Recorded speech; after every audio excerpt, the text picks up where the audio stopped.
Seif Zain, Al-Khazain. Là, il s'agit de poser un keli au-dessus d'une kdera qui serait elle-même sur le feu. Dit le Shulchan Aruch, Yesh Mefarshim, il y a ce qui explique Deha Deshari Leaniach Keli, que ce qu'il est permis de poser un keli chez Yesh Bodavar Cham, dans lequel il y a un aliment chaud, ce dont on a parlé dans le saïf précédent, Al-Gabe Kdera Atmuna, au-dessus d'une kdera, donc d'une casserole Tmuna qui serait enveloppée, Afilu Kili Atarton à la Esh Share, même si le keli inférieur, même si cette kdera, elle serait sur le feu, c'est également permis. Le Mishnah Berurah dit que poser ce keli, donc pour lequel on veut conserver la chaleur, sur cette casserole qui est sur le feu, apparemment il y a un problème de poser pendant Shabbat sur le feu, si ce n'est que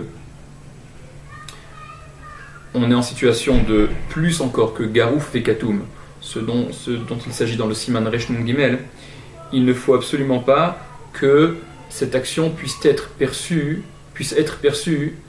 ressembler à l'action de cuire.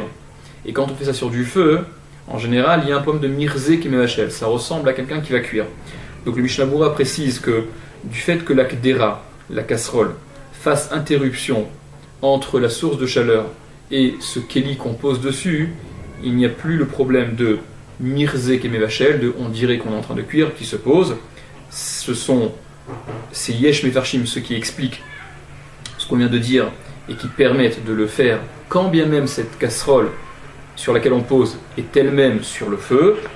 Les yesh mefarshim, il y a ceux qui expliquent sheim keli atarton à la esh, que si le keli inférieur, celui qui est au-dessous, il est sur le feu, les olam assour, il sera toujours interdit. Ce sera interdit de poser au-dessus un keli pour conserver la chaleur, parce que ça serait toujours concerné par le problème de mirzé kmevachel, ça ressemble à l'action de cuire.